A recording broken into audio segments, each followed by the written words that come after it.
Greetings and hellos to the people! Just recently, as of last night, I upgraded to a new motherboard, processor, and RAM, and absolutely did not want to lose my install of Windows and all the progress I've made on my computer. So, I'm making this video just in case anybody else comes to the same crossroads as I did, as far as making that choice. Fresh install or no fresh install. Because you all know what's going to end up happening if you have to make a fresh install. But before we begin, It's disclaimer time! In advance of the different companies that you will either hear or see about in this video, I hereby disclose that I have absolutely no relationships with MSI, Barracuda, Cooler Master, Western Digital, EVGA, Samsung, or Macrium Reflect. Furthermore, no two computers are the same. This method worked for me, so please proceed at your own risk. for reference and comparison, we're going to be looking at my old rig and transition into my new one, both of which reusing the same handyman case that I built and showcased in a previous video. Alright, so this is my previous configuration. Going down the list, the components were MSI Z370 motherboard, i7-8700 not K processor, 32 gigs DDR4 RAM, Samsung M.2 drive, 500 gigs, 3 SATA drives, 1 terabyte, 500 gigs, and 256, along with a 1 terabyte hard drive.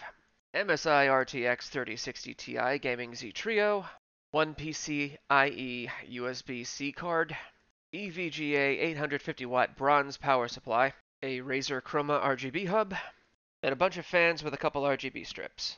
On to the new changes, we have an MSI Z690 motherboard, i9 13900K, 32 gigs RAM, DDR5 5200, and the functionality of the Razer Chroma RGB hub was replaced by the ARGB header built into the motherboard. And now on to the process. What you're going to need is a program called Macrium Reflect. It's free and you can download it from the link provided below. You can make backup images of your drives with it, or clone your drive to another one, and even create a bootable thumb drive with a rescue environment. So the first thing you want to do is download the program before you do anything to your old rig and install any new hardware. Then you want to make a backup of your primary hard drive, and the format of which you wish to do that is up to you. However, I would recommend making a backup image of your drive on another drive, because what I'm about to show you would facilitate the recovery of your hard drive should anything go wrong, whereupon you could put everything back the way it was afterward, as well as getting your primary hard drive to boot up in your new hardware. So now we're on Macrium Reflect. I opted to skip out of showing how to install the program because if you're savvy enough to install hardware in a computer, you have more than likely learned well in advance how to install a program. Now, since I've already done this, all I'm going to be doing here is showing exactly what I did in order to do it, minus, of course, doing it again. Now you want to find your primary hard drive and make sure you know what it looks like within the program. This will be important a little later.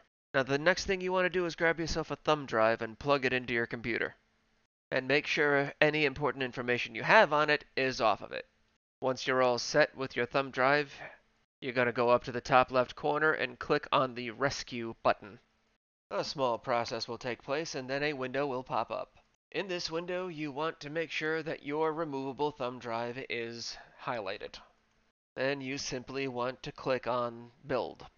Then a little window will pop up with a check mark that says basically, "Oh, please, promise me this is only going to be for personal use." Once you've checked the box and click OK, another process will start and it will start creating the rescue disk. And since we all know what a progress bar looks like, we're just going to zoom right past this. Once it's done, click OK, pull the thumb drive out, and start installing your new hardware. And if your hardware requires it, reset your CMOS and set up your BIOS so it may accurately regulate your system. Barring having anything to do with BIOS and CMOS, you want to plug in your rescue thumbstick, for which the next thing you will see is this. Please pardon the poor quality of the image at this point, as I have no idea how to record something that's not in the Windows environment. Now during the process I did make an image backup of my primary drive, just in case things went south. And as you can see in the image tab, it looks exactly like my primary hard drive when I was in Windows. Hence why I said it was important. But for the purposes of the topic at hand, we're going to continue on with the exact process that I used. So as you can see highlighted in a red box, the next thing you want to click on is Fix Windows Boot Problems. This is the next window that's going to pop up, confirming however many installations of Windows there are. You just want to simply click Next. In this window, you're going to locate your primary hard drive and make sure that System Reserved partition is selected. Click Next and move on to the next window. Leave all of these checkmarked, and then click Finish. Another process will take place going down the list of the processes that were checkmarked. In my experience, only one of the items on that list had a red indicator. But after it was all finished and I pulled the thumb drive out of the USB port and rebooted my computer, it all worked out. Now the only potential issue left is activating Windows. Unless you like looking at the Activate Windows, go to Settings to activate Windows. Little watermark thingy there at the bottom of your screen. Thank you very much for watching. Have a nice day.